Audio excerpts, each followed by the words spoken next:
Hey guys, welcome to the text chat tutorial video.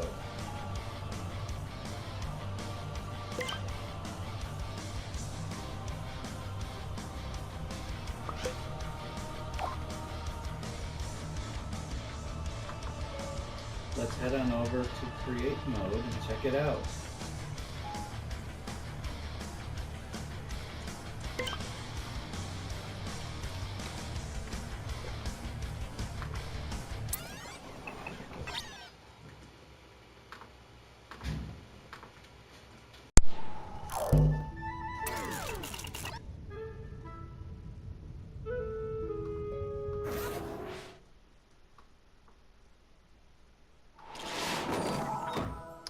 Hey guys, it's Casper and welcome to our text chat video, and we are going to explore this little speech bubble down here in the corner, which is our text chat.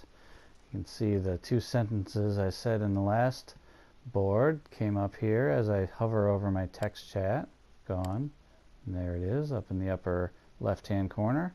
Now I had to do something special for this video because when I pull up my text chat screen where my keyboard comes up, it does not show on the video. So in order for you to see what I'm looking at, I had to create a special object here in my objects, and I basically took a screenshot of that screen being up, and this is what our text chat screen looks like. So when we push that button and we push an X button and we're hovering over this text chat, the next thing that comes up on our screen is this screen behind me here. So then basically you can just type in, just by pushing these letters, you can move this little circle here as your cursor, and you can move it around from letter to letter. As you hover over a letter, that letter's square lights up in blue, and then you'll know to select that letter, and you can just kind of type it one letter at a time. Your space bar is down here. You've got some number signs, and when you're done typing, you can click a period or a question mark, and then you can click done down here. So there's a few shortcuts for this we'll go over. One of the main shortcuts is the shift key. So you can either push this button here with the up arrow, or you can push your L2 button, which it shows a little L2 up here, and that's kind of a shortcut. You just hold that down, or you just click it once. Oops, that actually makes your things disappear when you click L2. So we click L2 to shift, and then if we click L2 and we hold the triangle button, it brings up a whole list of symbols that you can use. So if you want to make a smiley face or something like that, you just click L2 and hold this, or you just push on this button here. And it looks like L3, which is just pushing in on the left joystick like it was a button. Then that brings up kind of your interesting letters that are used a lot of times in foreign languages and special words and things like that. So those are some of the shortcuts there. Moving your cursor around with the joystick, the way we move our Pop-It around with the joystick, sometimes can be dragging, especially if you're typing A, and then P, and then A, and then it just gets old. So you can actually use your trackpad, which is that screen above your joysticks, like I'm doing now, and you just move it around, and basically wherever your thumb goes is where the joystick goes. It's a little harder to control, but it gets you places a little bit quicker, and you can actually just push the trackpad in, and that selects the letter as well, so you don't have to move it, then go to your X button, move it, and then go to your X button.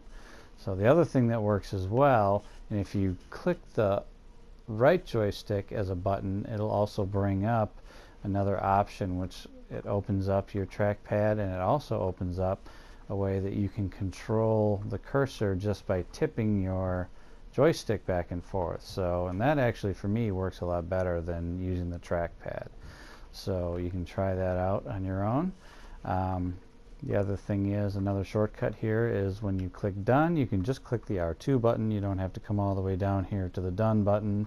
If you want to backspace and you've made an error, you just click the square button, or you click this button here with the little X and the back arrow on it. So what that does is really erases any letters that are directly to the left of your cursor, kind of like on a keyboard on the delete key. The L1 and R1 buttons are great shortcuts for these two arrows, which are basically move your cursor back and forth in this bar here without erasing or moving any letters around. You're just moving your cursor back into in between a word, and you can insert letters or numbers.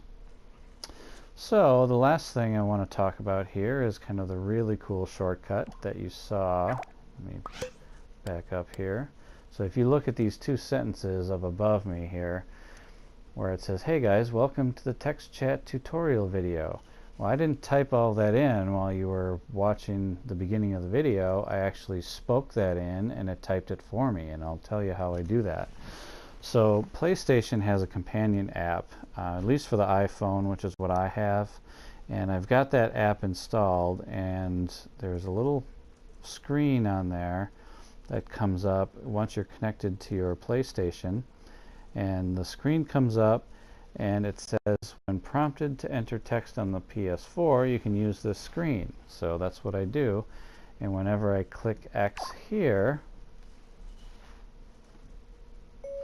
that screen comes up on my phone and it automatically types in what I say.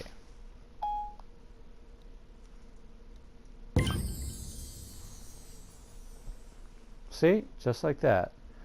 So basically, if you really want to, if you've got a lot to say and you don't want to type it all out, that's a great way to take a shortcut there and actually get a lot of text entered into your computer if you don't happen to have a headset or anything like that. So the one detail about that I had to figure out is that once you talk your text into the screen, in fact, your keyboard comes up on your phone, you actually have to push the little microphone button, which is right next to your space bar. When you push that microphone button, then it listens to what you say, it types it all in, then you have to push done, and then you have to push the space bar after that. And once you push that space bar, it officially enters all of your text. If you don't push that space bar for some reason, it just doesn't actually come up. So just a little trick there in case it's not working for you. So hopefully this was informative, and that's it for our text chat for now. And if you've got any questions, just leave them in the messages down below. And please like the video and subscribe for more. And I'll see you next time. Bye.